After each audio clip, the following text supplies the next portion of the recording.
Couldn't keep it to myself. Couldn't keep it to myself. Couldn't keep it to myself.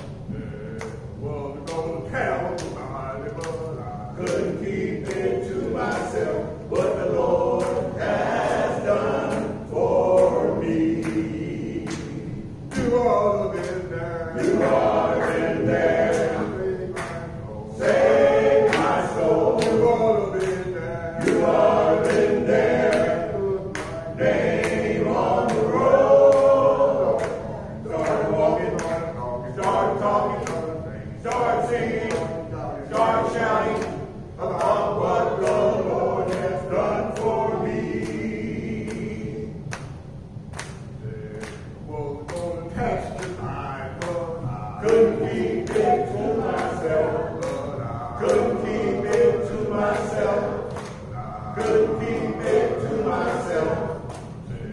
Was going to testify, but I couldn't keep it to myself. What the Lord has done for me. Was going to shout joy, but I couldn't keep it to myself. Couldn't keep it to myself. Couldn't keep it to myself. Was going to shout joy, but I couldn't keep it to myself. What the Lord has done for me. Was going to sing a song, but I couldn't keep it to myself. Couldn't keep it to myself. Couldn't keep it to myself. Couldn't keep it to myself. What the Lord has done for me. Was going to tell my mother, but I couldn't keep it to myself. Couldn't keep it to myself. Couldn't keep it to myself. Was going to tell my mother, but I couldn't keep it to myself. What the Lord has done for me. Was going to tell my father, but I couldn't keep it to myself. Couldn't keep it to myself. Couldn't keep it to myself. Was going to tell my father, but I couldn't keep it to myself. What the Lord has done for me.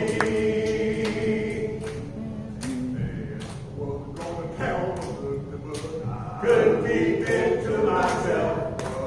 Couldn't keep it to myself. Couldn't keep it to myself. Couldn't keep it to myself. What the Lord has done for me.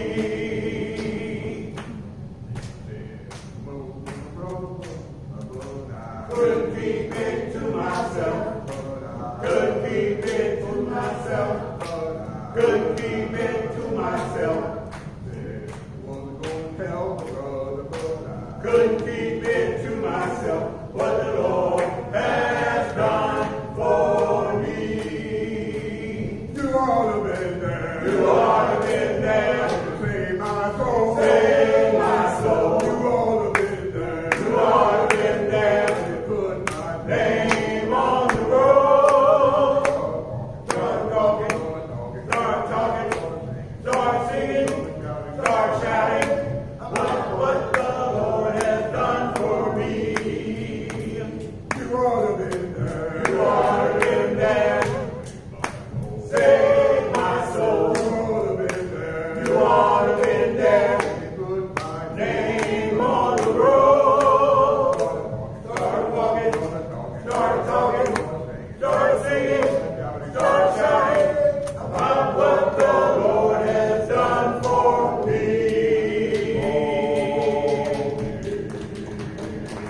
All right. Yes, sir.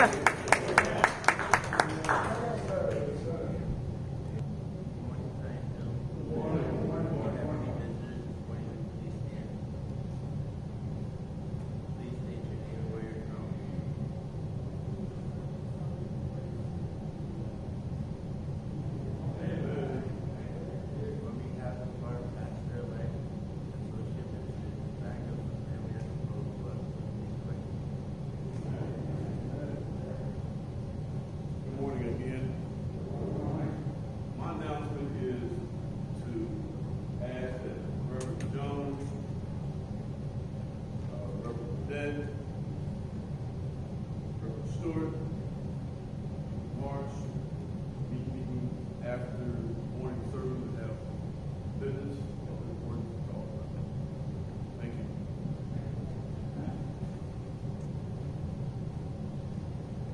Amen. God bless you and good morning. Good morning. We thank God for again another expression of His grace and mercy as He continues to do what He does. I just wanted to again just very quickly stand to acknowledge and to say thank you. Although you all do what you do, I'm just here right now. But on this past Wednesday, with the homegoing services, Sister Nancy Carr, for all of you came here, were here, present in support of the family and of that homegoing service. Again, thank you for your presence on Wednesday to support those that present and the family. It is deeply and greatly appreciated. I also wanted to mention that Pastor Mary Springley, he was not here this morning. He actually was out of town yesterday, got late. In fact, he was going to celebrate the birthday of one of his sisters. It was a surprise birthday party, so he and Deborah and other family members went down to surprise her. I'm assuming it was a surprise. It was supposed to be. I haven't had a chance to find out her there yet. If it in fact wound up being that, but he did go down to celebrate with her on the other day. And I also so thankful to see my cousin. We call her Artenia, is her name, but we call her Art. It's good to see you. God bless you. And we thank God for you dropping in to share with us. Amen. Let us prepare now for our tithes, offering, and benevolence. Amen. Amen.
We haven't had our rehearsal yet, but we're moving more forward, so we're gonna keep on going.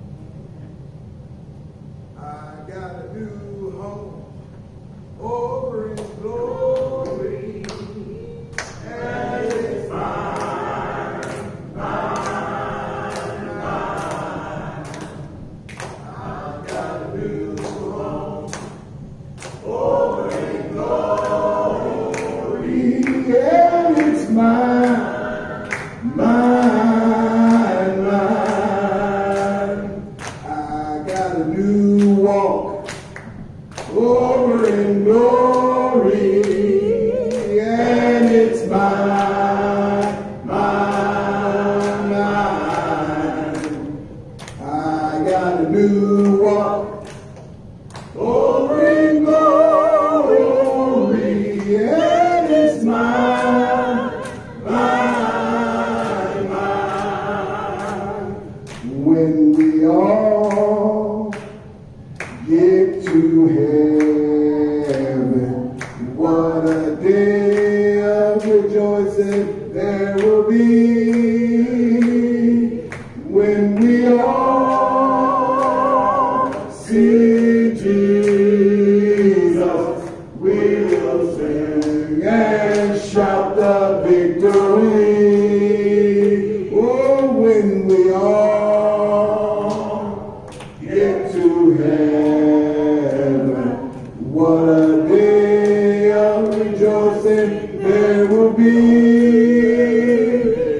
When we all see Jesus, we will sing and shout the victory. I got a new home over in glory. Oh my, got a new home over in glory, and it's mine, mine, mine. I got a new body over in glory, and it's mine, mine, oh mine. I got a new body over in glory, and it's mine, mine, mine.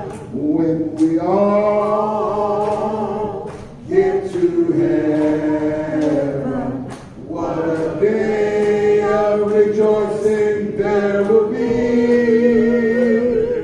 When we all see Jesus, we will sing and shout the victory. Oh, when we all get to heaven, what a day of rejoicing there will be. When we all see Jesus, we will sing and shout the victory, shout the victory.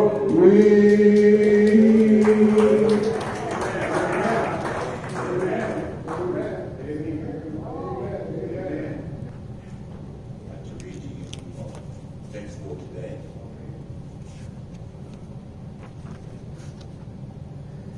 Taking a detour from the Gospel Park for a moment, we're going to take a look today at the 16th number of Psalm 16.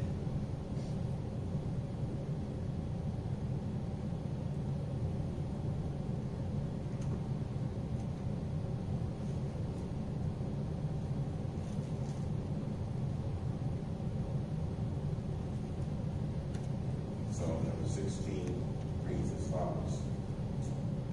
Preserve me, O God, for in thee do I put my trust. O my soul, thou hast said unto the Lord, thou art my Lord.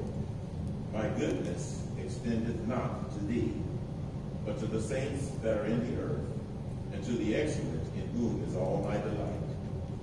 Their sorrow shall be multiplied that hasten after another God. Their drink offerings of blood will I not offer, nor take up their names into my lips. The Lord is the portion of mine inheritance and of my cup. Thou maintainest my life. The lines are fallen unto me in pleasant places. Yea, I have a goodly heritage. I will bless the Lord, who hath given me counsel. My reins also instruct me in the night seasons. I have set the Lord always before me. Because he is at my right hand, I shall not be moved. Therefore my heart is glad, and my glory rejoiceth. My flesh also so shall rest in hope. For thou wilt not leave my soul in hell, neither wilt thou suffer thine Holy One to see corruption. Thou wilt show me the path of life. In thy presence is fullness of joy. At thy right hand there are pleasures forevermore. Such is the reading of God's word for Psalm 16.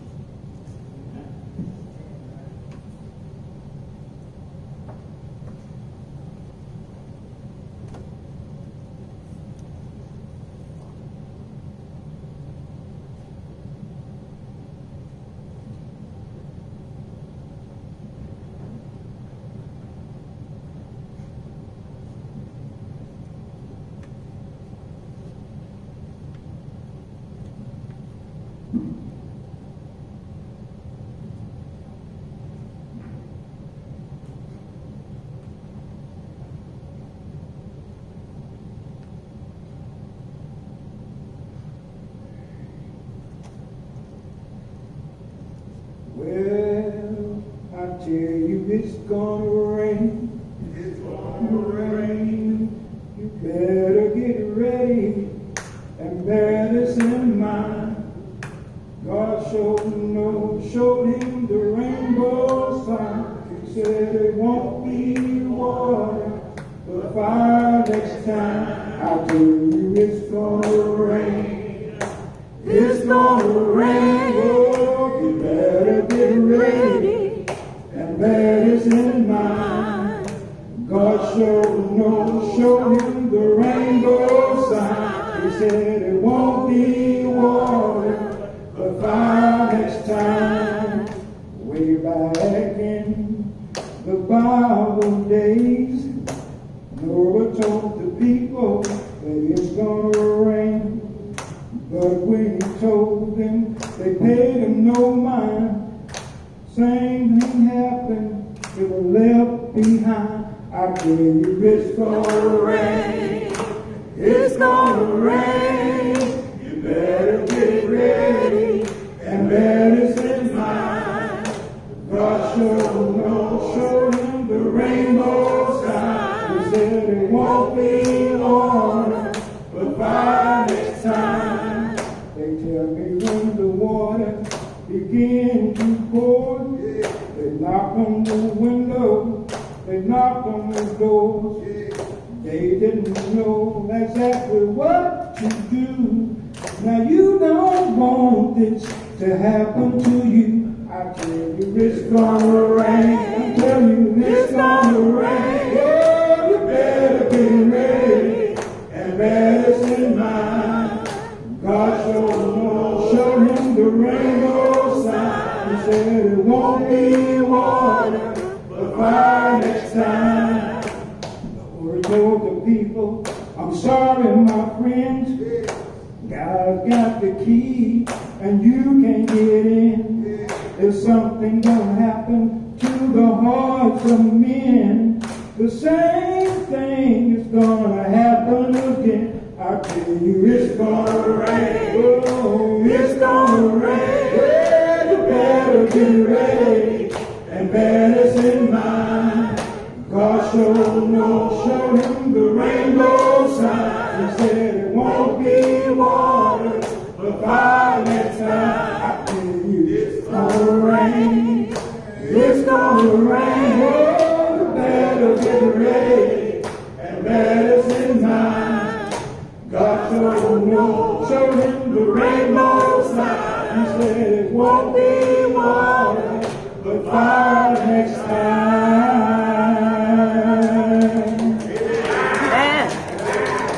Amen.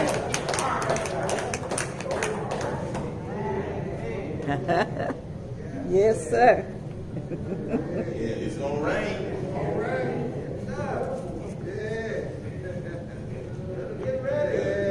It won't be water. That's right. Next time it's gonna be fire. The whole earth is going to be purified by fire.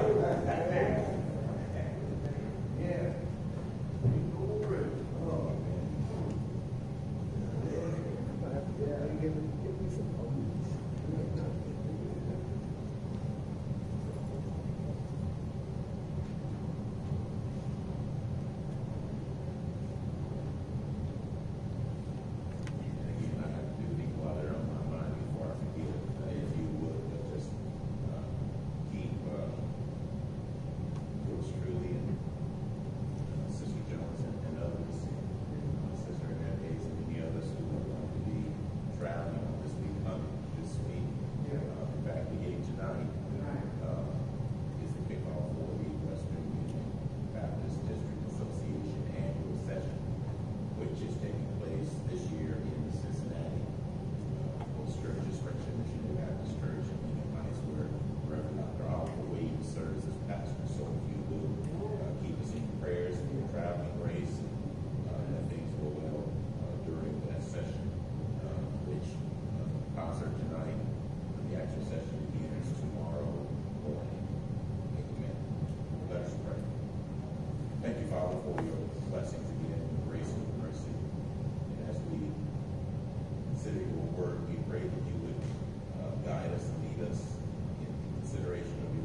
now we praise you for all these blessings in the blessed and precious name of Christ our Lord.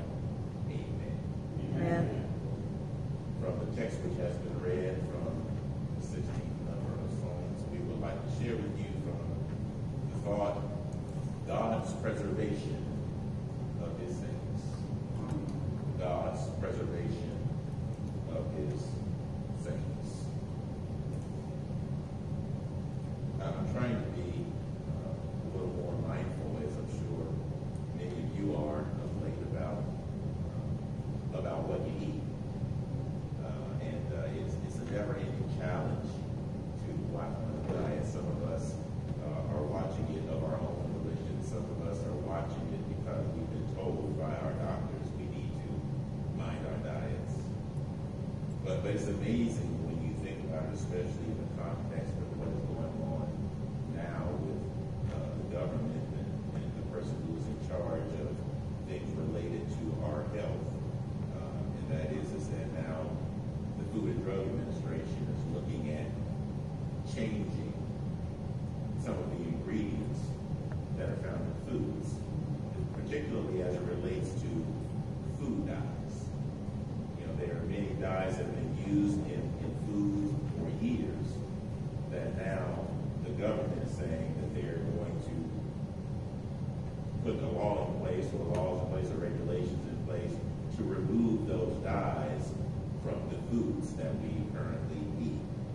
That means that foods are going to look a little different once they make those changes.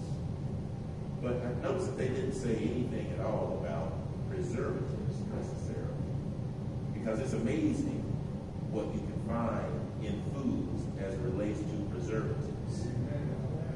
And I try to consider that, those things that are preservatives, because sometimes if you want to know what a preservative is, if you look on the ingredients of a product, it's usually those words that are this long.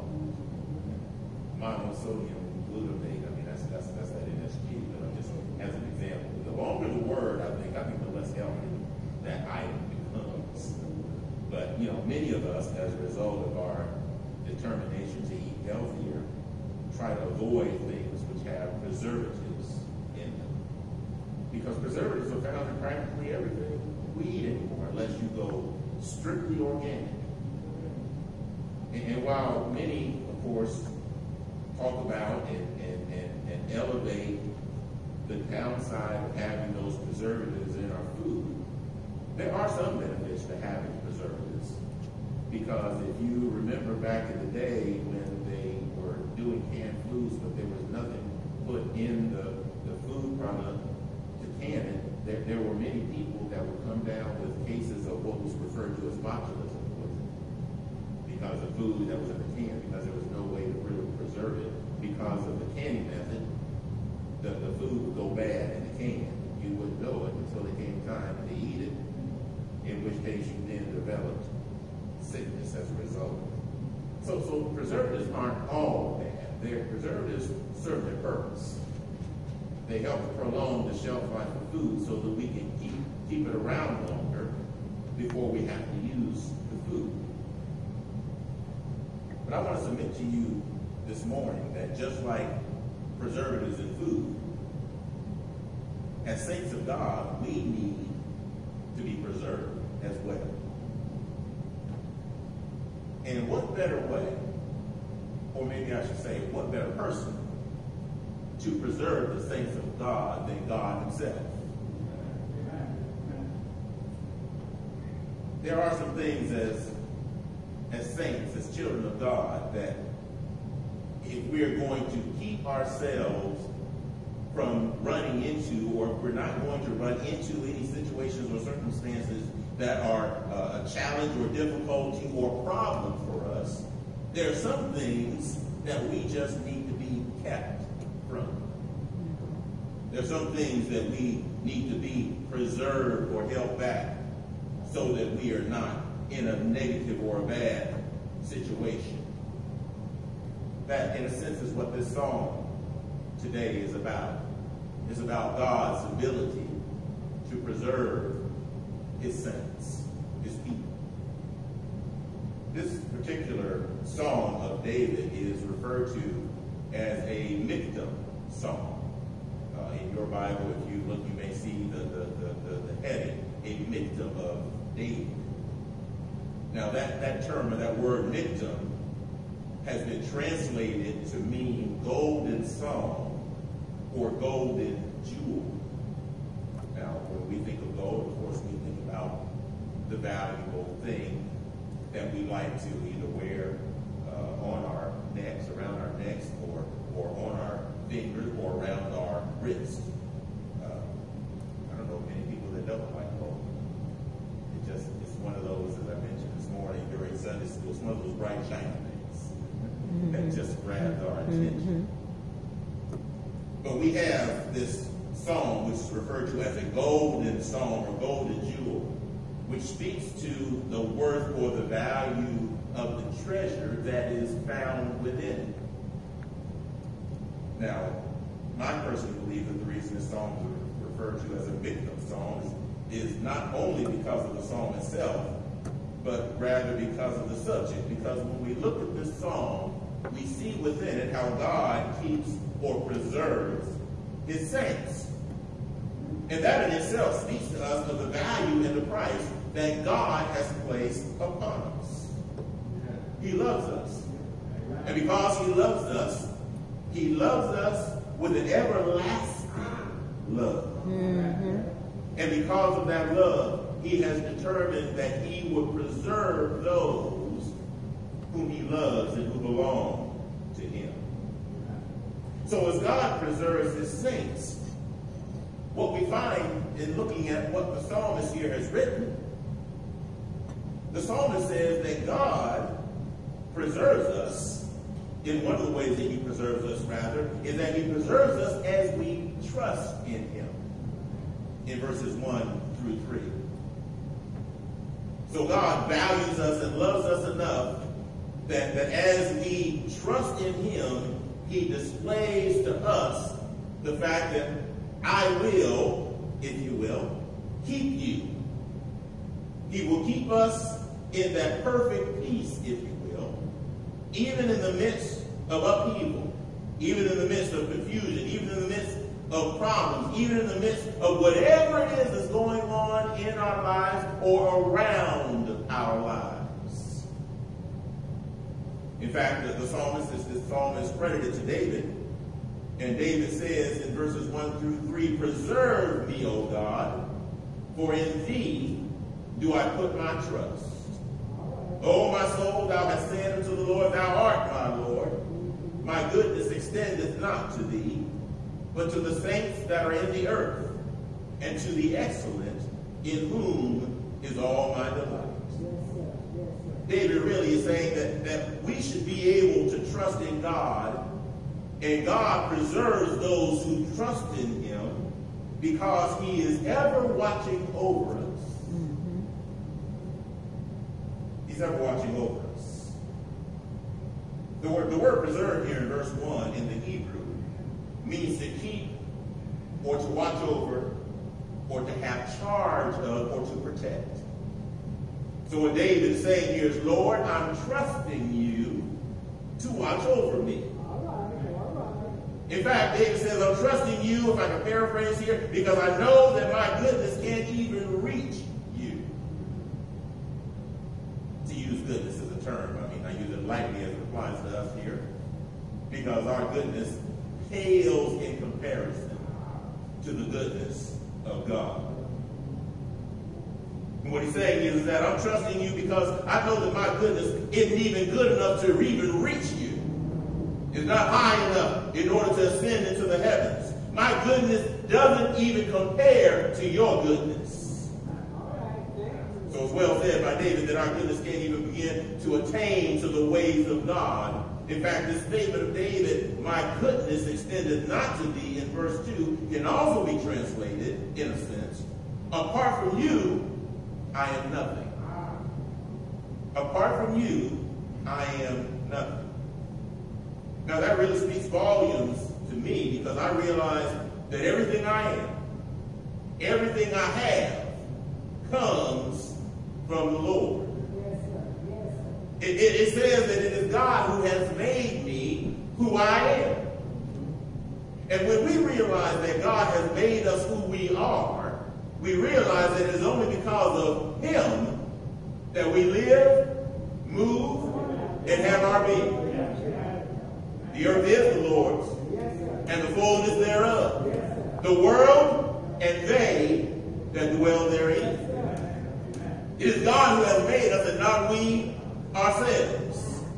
So it stands to reason that our goodness is no match for the goodness of God. Because God has displayed ultimate goodness in his provision for us. After all, God has been good from everlasting to everlasting. When we wake up in the morning, God is good. When we go on to perform our daily tasks throughout the day, God is good. When we mess up during the course of the day, God is still good. And when we ask him to forgive us of our sins, because he is still good, he can forgive us of our sins and cleanse us from all unrighteousness. And then when we go home at night, God is still good. And when we lay our heads to sleep on our pillows at night, we can thank him before we close our eyes to sleep, because God has been good to us all day long. Yes, sir. And then he keeps us through the night. God is a good God. Yes, sir. He can do anything Yes, sir. but fail. And that's because he is such a good God. So when we realize that our goodness is no match for the goodness of God, we then should recognize that we can trust him for who he is. And who is he? He is the sovereign, almighty God. Now, another reason that we can trust God is because God has extended himself to embrace us. He's extended himself to embrace us. David says in verse 3, "But to the saints that are in the earth, and to the excellent, in whom is all my delight." The thing I like about God is that his goodness extends to us even when ours, as I've said, cannot extend to him. God reaches down to embrace us even when our arms are too short to reach up and embrace him. It's much like a baby. You ever had, for those of you ladies and gentlemen who have had children and you had a little one, when they wanted you to pick them up, what did they do? They stretched out their arms, even though they knew that they weren't big enough or tall enough to reach up to you. They knew that you were big enough to reach down to them and pick them up. That's what God does for us. God reaches down to us to embrace us, even when our arms are too short, because they are truly too short to reach up and to embrace him. So he instead reaches down to embrace us. It's again, just to describe this whole impact, God is a spirit, so God doesn't really have arms. So we speak of him in what's referred to as anthropomorphic representations. God doesn't have arms, but we describe him as having them. But spiritually speaking, he does reach down to us because our arms are too short to reach up and embrace him. He's too big. He's too wide. He's too far away. He's way above us. And as a result, in order for us to know that he is taking care of us, we need to trust in the fact that he is going to reach down to take care of us and embrace us. And I'm so glad that God loves us enough to reach down and pick us up when we need him. So even though our arms are too short to reach up to God, God's arms are long enough, spiritually speaking, to reach down to us. And all I want to say to us today is, if you need to be embraced by God, all you need to do is reach up to him. And I assure you, he will reach down to you. David himself testifies to that fact, because in another song, when he was down and out, he declared, he brought me up also out of that horrible pit, out of the miry clay, and set my feet upon a rock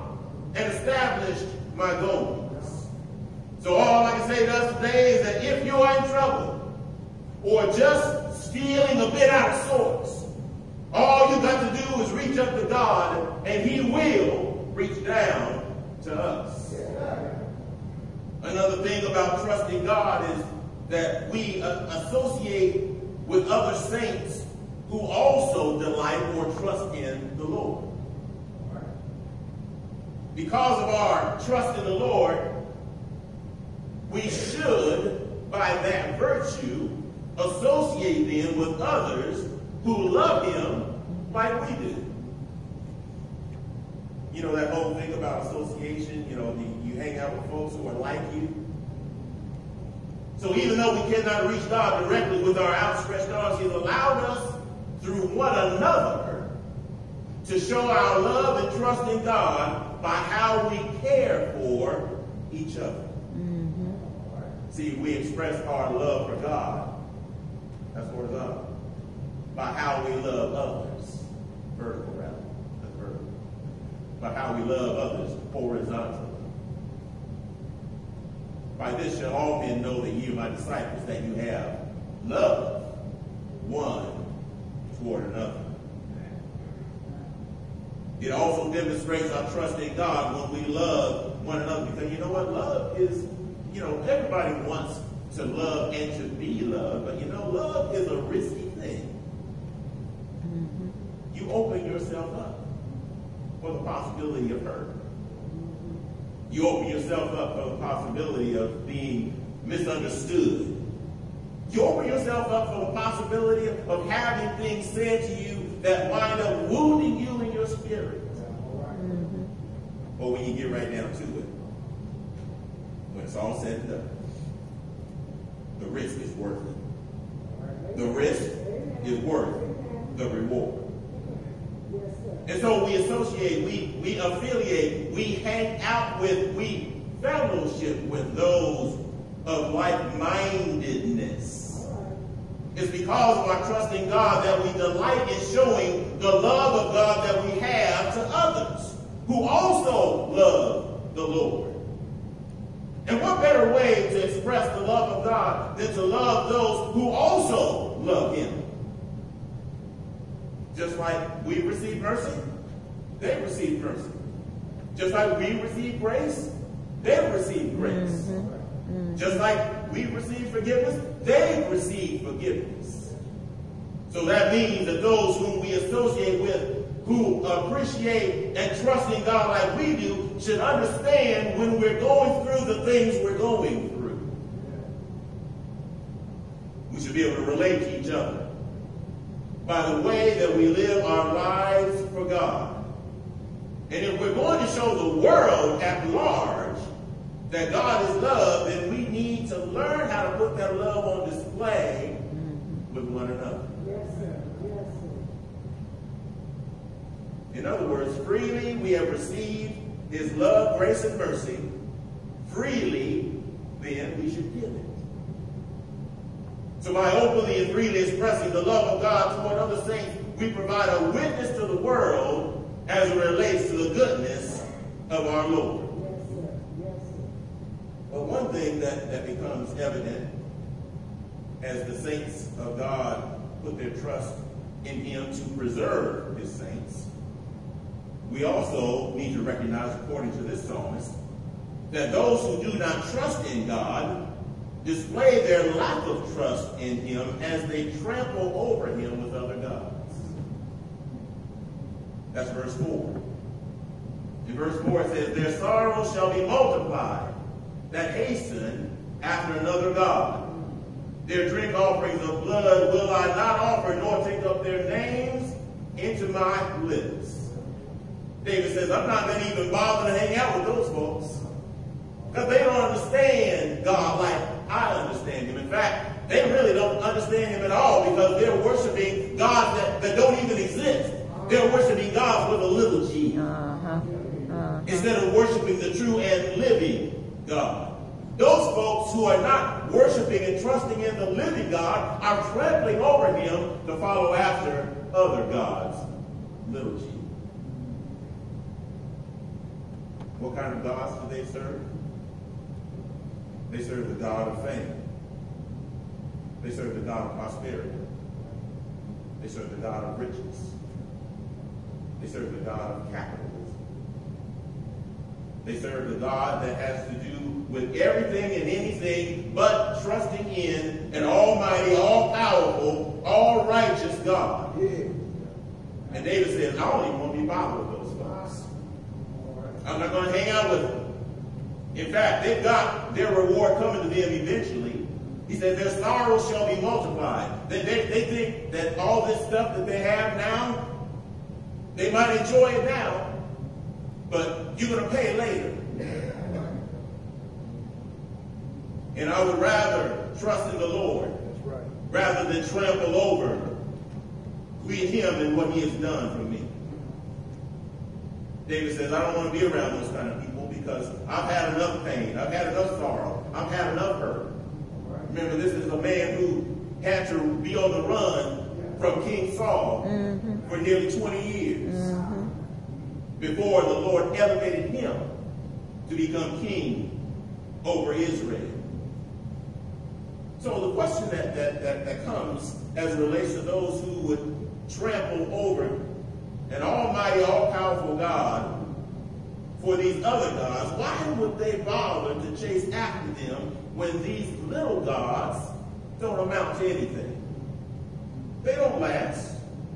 In fact, the psalmist here says that those who hasten to follow after these other gods will multiply sorrows unto themselves. Amen. Amen. It creates a picture of a stampeding herd running wild and out of control. You know, maybe you've seen those if you've ever watched any of those westerns where they show the cattle herd running out of control and the cowboys are trying to round up the herd because something has scared them, and if they don't catch them and round them up, they may find themselves running over a cliff to their death. So they're trying to save them, to save the herd. That's the way it is for those who hasten to follow after other gods. They're just running wild. And that's what we do when we put other things before the true and the living God. That's right. But we'll put it another way. The grass always seems to be greener on the other side until you get there. And that's the message that we need to share with those who think that they're living their best life. And they may very well be living their best life. But one day, that life is going to come to a close. Yes. One day, that life is going to come to an end. Yes. One day, that life is going to cease to be as it is. And the Bible tells us that it is appointed unto man once to die, and after this comes the judgment.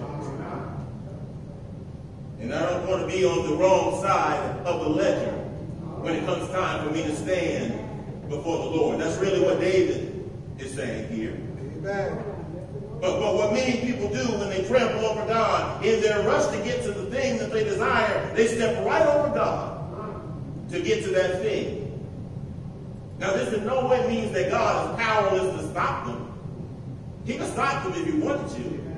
He can stop them, if, to pardon the expression, dead in their tracks, if he really wanted to. But God chooses to let man make choice of whom he or she will serve. God doesn't want robots serving him. He wants men, women, boys, and girls who will serve him with a willing heart and a humble spirit, who will humbly and deliberately submit themselves to his will. Because one thing's for sure, if you'll trample over God, you'll most surely trample over people. I don't believe that anyone here in this sanctuary today is doing this, but if there were anybody here today who was doing that, I would ask the question, what has you trampling over God today? Is it the desire for a better job, better life, a promotion that you've been just longing for and desiring to have, and maybe you're willing to do anything and everything that's necessary, including even some things that are not really proper, in order to get it? Maybe it's just overtime, making more money, so you work as much overtime as the boss will give you, including working on Sundays. Or maybe you work so much that you can have the finest house, the biggest car, and the best wardrobe on the block in your neighborhood. In other words, buying stuff to impress people that you don't know with money that you don't have. Tell it. Or maybe you're trampling over God because of a relationship you should be working on and are not. Or maybe it's a relationship you shouldn't be in at all. In any case, trampling over God at any time over something or someone else, you're trampling over him when you put those things before him. You see, our God is a jealous God, and he will have no other gods, little g, before him. And anytime we hasten after other gods, we miss the blessings that he has for us to receive when we don't hasten after the true and living God, the creator of the universe. Matter of fact, David says that these other gods are not even worthy to have offerings made to them, nor their names to even cross his lips. Won't even speak their names.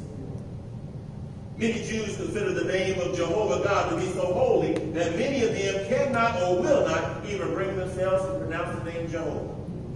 In fact, many of the scribes in their writing in the scriptures, when they would get to the name Jehovah, instead of writing out his name, they would just write the alliteration for his name, Yahweh. That's why you would hear Jews oftentimes referring to Jehovah as Yahweh, because they feel that his name is so holy that they can't even bring themselves to pronounce it. My point is this. If God is holy and his name is not being pronounced on the lips of his people, what makes even the littlest God worth mentioning? What makes the littlest God worth putting your hope and your dreams in and trampling over the God of the universe who created everything, including you and me? The next thing I see in the psalm is that our trust in God becomes evident in our testimony. Verses 5 and 6. When the Lord is preserving us, he not only preserves us, but he also gives us something to tell somebody when they see us trusting him and not trampling over him to get to something else. That's what our testimony is about. See, we need testimony in our lives so that we won't be tongue-tied when someone asks what the basis is for the hope that lies within us. You see, when God has been good to us, we should take whatever opportunities are presented to us to tell somebody about his goodness. And David reveals the reason here in verses 5 and 6. He says, the Lord is the portion of mine inheritance and of my cup. Thou maintainest my lot. The lines are fallen unto me in pleasant places. Yea, I have a goodly heritage. You see, when the Lord is your inheritance, you don't need anything else. When the Lord is your inheritance, everything else becomes secondary. Because then we are truly doing what the Lord said over in Matthew 6:33. Seek ye first the kingdom of God and his righteousness, and all these other things shall be added unto you. But we've got to have that testimony in place.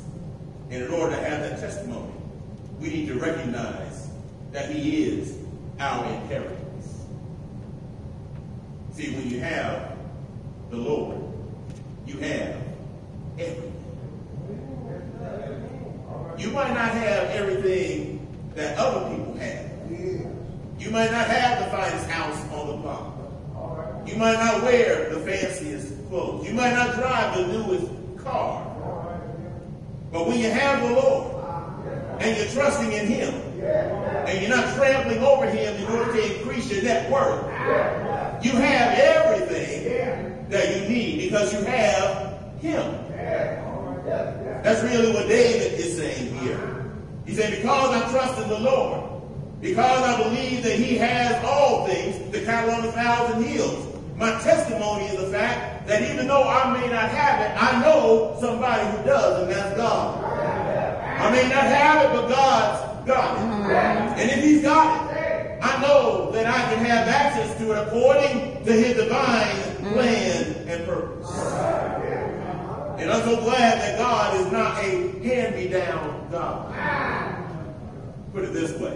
What God has for you is for you. Yeah. And it's not going to be a hand-me-down. Yes, sir. It's going to be exactly what God has determined that you would have. That's why he said in verse 6, the lines are fallen unto me in pleasant places. Yea, I have a goodly heritage.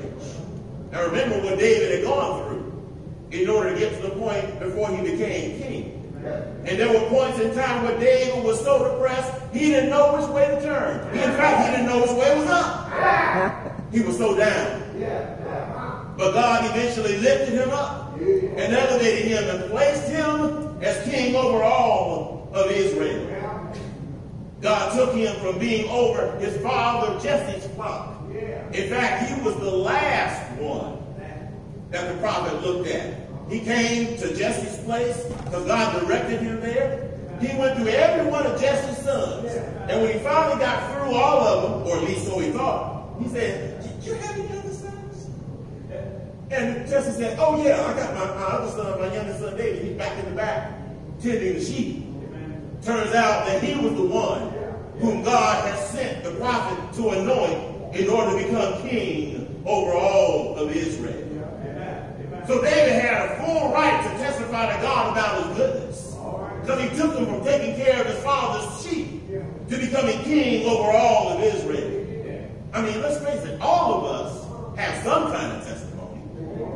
Maybe you live down south in a shotgun house that had one of those pot-belly stoves that served as a place to cook as well as a place to stay warm.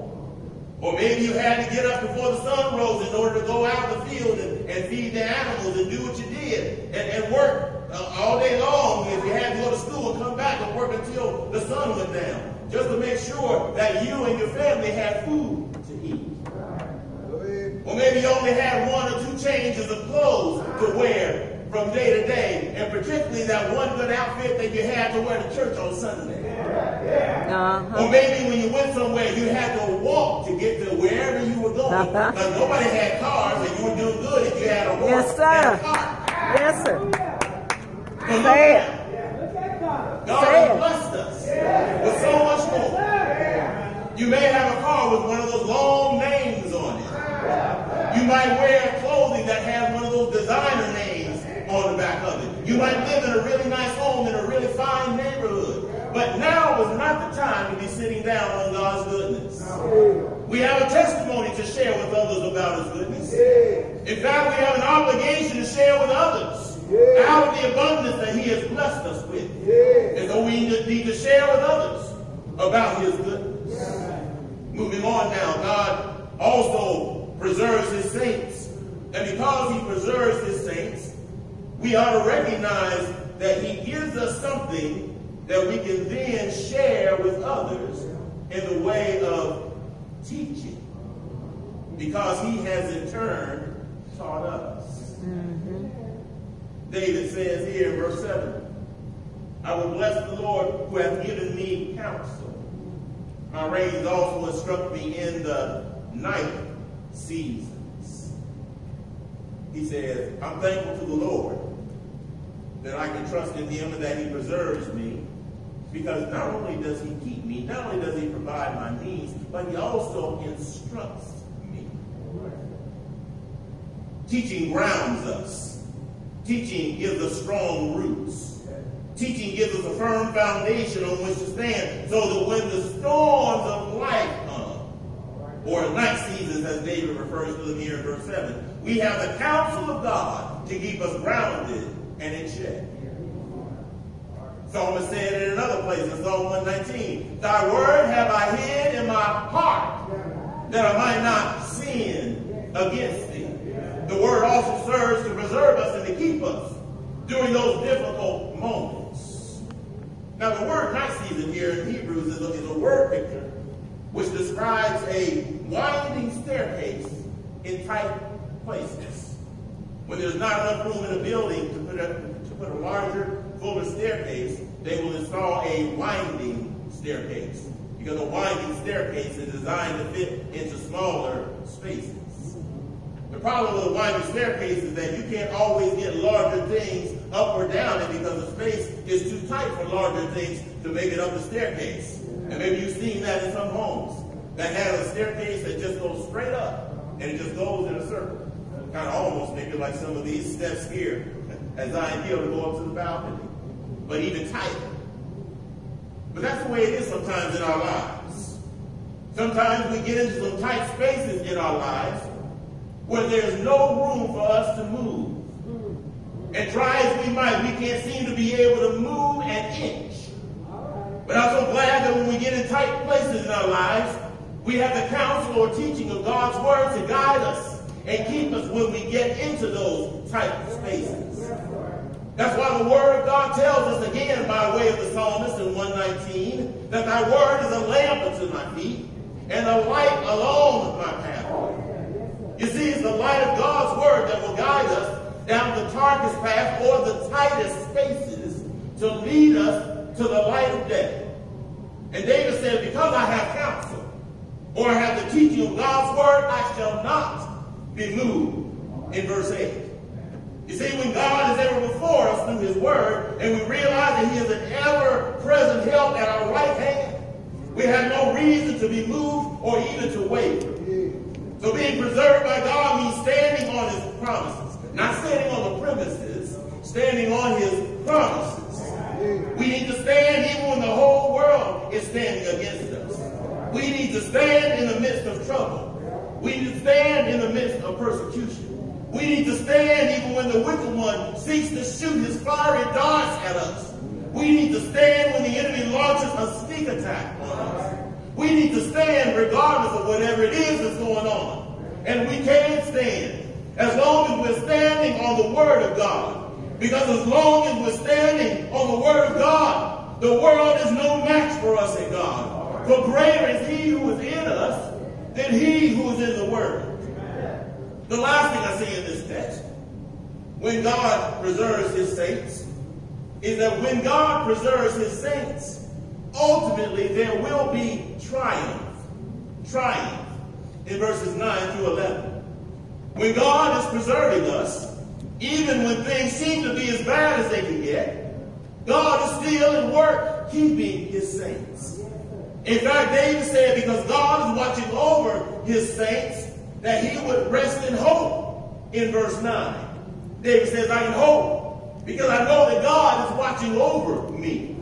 You see, there's something about knowing that God has your back that allows you to not only rejoice in the fact that he has your back, but we can also rest comfortably knowing it. In spite of what's going on around us, we should be able to rest in the hope of God, knowing that he and he alone is keeping us even in the midst of all of our enemies. You see, we can dwell confidently in the fact that God is keeping us even in the midst of all of our trouble. Psalm 138:7 tells us, though I walk in the midst of trouble, thou wilt revive me. Thou shalt stretch forth thy hand against the wrath of mine enemies, and thy right hand shall save me. So we are confident that God can keep us in the midst of our trouble. And our hope is something that while we cannot see it, we look for with an earnest expectation, knowing that what God has promised will surely come to pass in due season. So I want to say to you, my brothers and sisters, just keep holding on to your hope, because eventually everything will work out all right. David says in verse 10, I know that you're going to keep me, because you will not leave my soul in hell, neither will you suffer thine Holy One to see corruption. You see, David's comment here has a double meaning, because he realizes since God has all power, that God will be able to keep him from destruction at the hands of his enemies and deliver him from his enemies. But David was also speaking prophetically here, because he was also referring to the ultimate enemy, Satan, who would try to submit to get Jesus Christ, rather, to submit himself to him. But Jesus would not submit himself to him because he knew that he would have triumph over him eventually. So when he talked about Jesus here, by extension, he's making it clear to us that Jesus came into this world with his focus on having triumph, having victory. What was he seeking victory over? He was seeking victory over sin, death, hell, and the grave. And the only way that he could conquer those things is he had to die. Yes, sir. To shed his blood for the remission of man's sin. Because each and every man is born in sin and shaped in iniquity.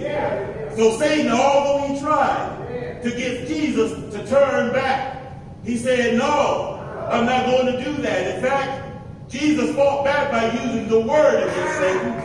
Every time he tried to get him to turn his back on God the Father, he said, it is written. And because of that, Jesus went on and did exactly what he came here to do. One Friday, on a hill called Calvary, he dropped his head and gave up the ghost after shedding his blood for your sins and mine. He was buried in a tomb and stayed there all night Friday night. Stayed there all day on Saturday and all night Saturday night. But the ultimate triumph came when early Sunday morning, he got over all power in heaven and earth in his hands. And because he got up, he's preserving his saints. He's keeping all of those who come to him. In fact, Jesus said, I keep all of those who have come to me because they're in my hand. And my hand is in my Father's hand, who is greater than I. And no man can pluck them out. So we're double wrapped. We're double protected. We're double preserved, if you will. So I don't mind having this kind of preservative on me. I don't mind having this kind of preservative in me. Because I know that one day, when this life is over, I'm going to fly away to be at rest with the Lord. But one day, even after they place my body in the ground, or wherever my body may be, when Jesus calls my name, I know that I'm going to get up with a new glorified body. A body that will be able to endure and last throughout all eternity. And that's how he's going to preserve his saints until the day of redemption. When we die and are placed in the ground. When we die and we are incinerated, if you will. No matter how we die, you can die and be thrown into the midst of the sea. None of them are more powerful than God's ability to resurrect those who have gone on. He will redeem and resurrect all of those who believe in him and resurrect them to life everlasting. All we've got to do is trust him. The door of the church is open. We extend the invitation. You can come by letter, Christian Experience, or as candidate for that. We said something a little different today.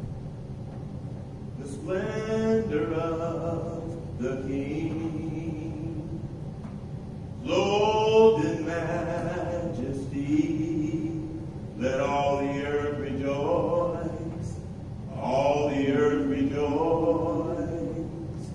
He wraps himself in light, and darkness tries to hide, and trembles at his voice, trembles at his voice.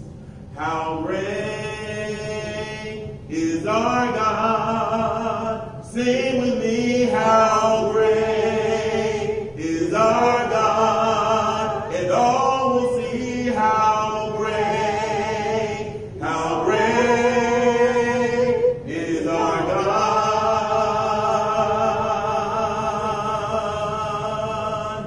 You're the name above all names. You are worthy of all praise. And my heart will sing how great is our God.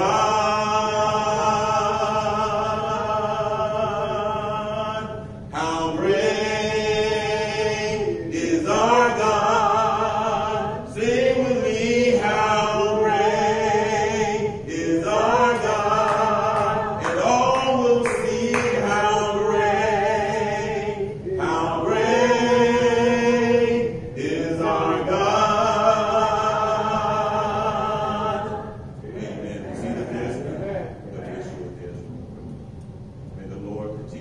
you and keep you in this week to come. May he guide you and prosper your way according to his divine plan and purpose. In the blessed and precious name of Christ. Now may the grace of our Lord and Savior Jesus Christ, the love of God, and the sweet communion of the Holy Spirit rest and abide with this people henceforth now